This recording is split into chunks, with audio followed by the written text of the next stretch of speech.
being Allison and Michigan. Everyone put Allison.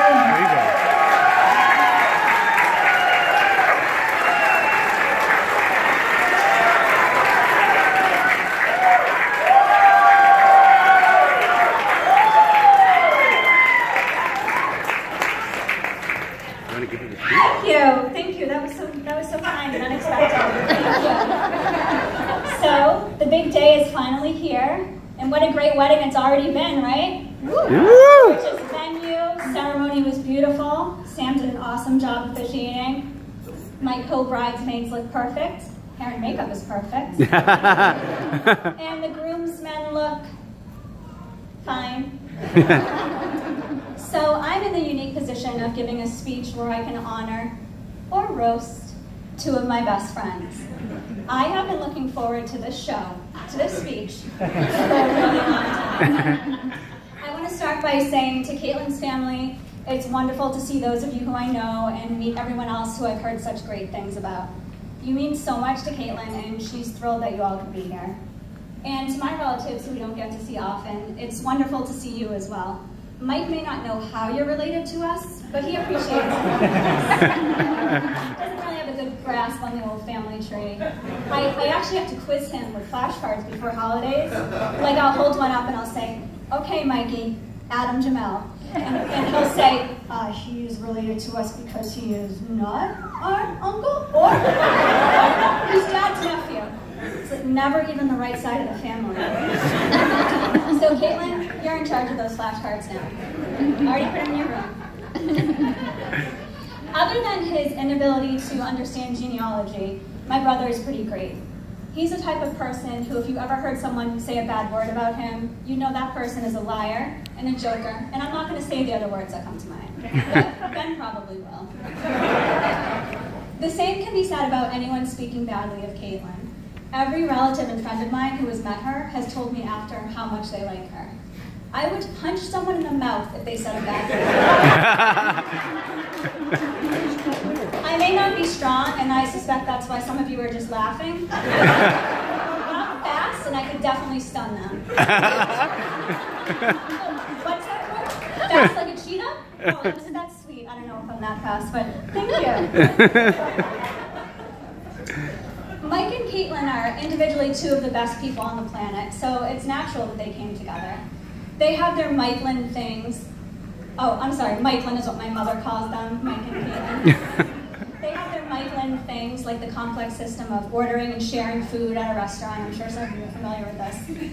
Part of that is when Mike takes the last good bite, whatever that means, of food off of Katelin's plate when he thought she wasn't looking. And then when she turns back around, he said, oh, I thought you were finished with it. We're all on to you, dude. Everyone knows. But my favorite Mikelin thing is the bug assassination protocol. When there's a bug in the house, Mike kills it while Katelin hides. And then I always get this part confused. Mike has to produce the corpse, do a thorough inspection of the premises, and sign a statement swearing the house is bug-free. I had to become a notary so he could submit the part. Like I have time for that. Katelin once hid in a room and locked the door while Mike murdered a grasshopper. I love that she locked the door. It's just so crazy, right? Because we all know Worcester grasshoppers can pick locks. It was a class at Doherty. Do you guys remember that one? You know, I don't want you to mistake Katelin for a weak, girly girl, though. That's kind of my thing.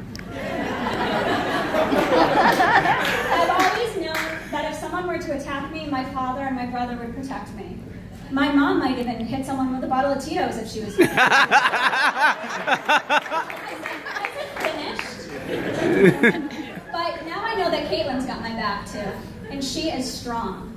I know this because she often makes me feel her biceps and usually picks me up when she hugs me. Always picks me up when she hugs me. So, you know, I know if anyone were to ever attack me while Katelin was there, she would fight for me.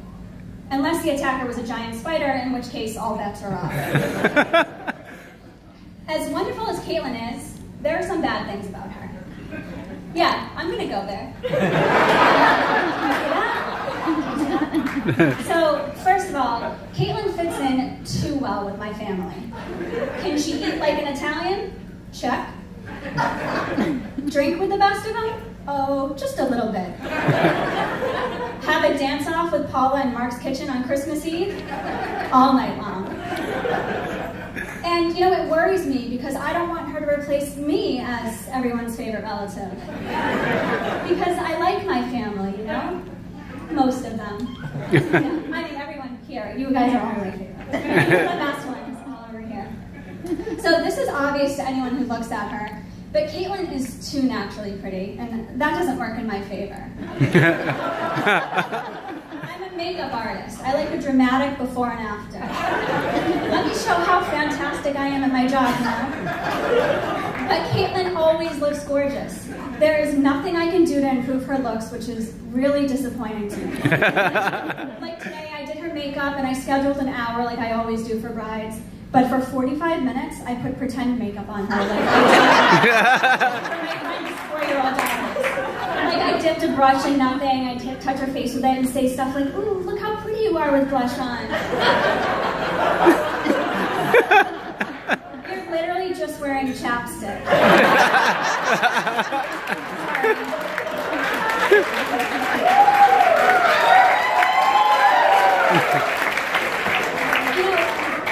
She didn't even have the courtesy to have a blemish that I could cover and feel like I accomplished something. It's rude. Now, if you've ever been a guest of Katelin's, you'll recognize this one. She is so accommodating. When I stay over, she makes up the guest room, which she calls Al's room, at least to me, with extra blankets. She turns up the heat. She makes me a little basket of toiletries.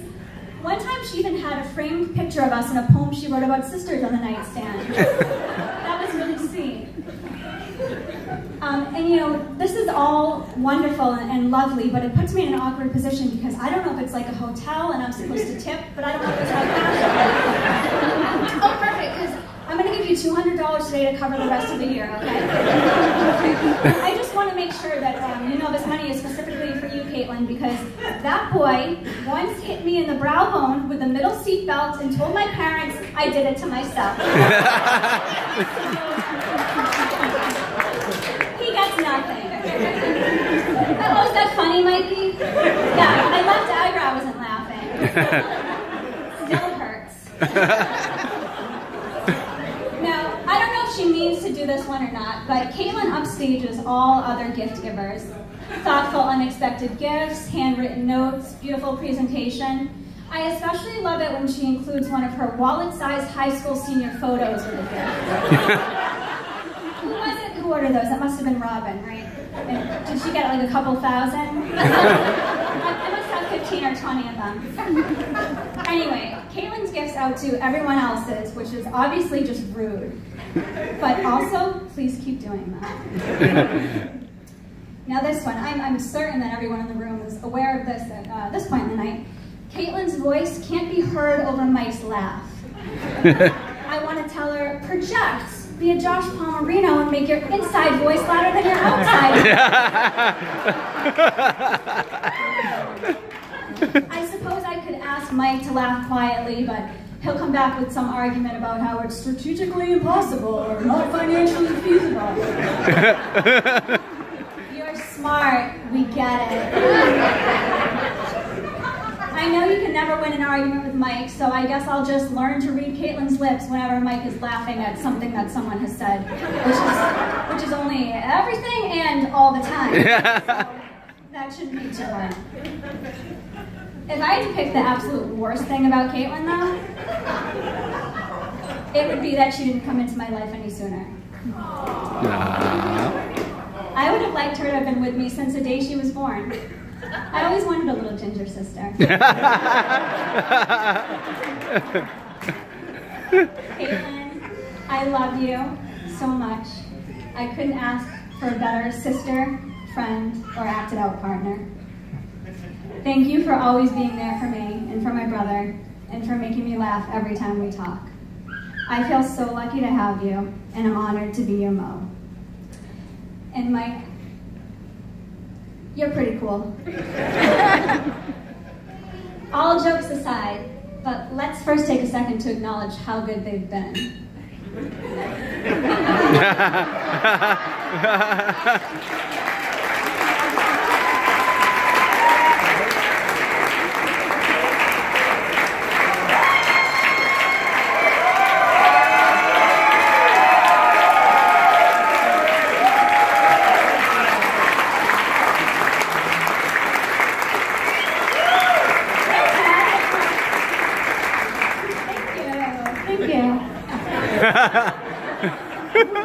I really couldn't be happier for two of the best people I've ever met in my life.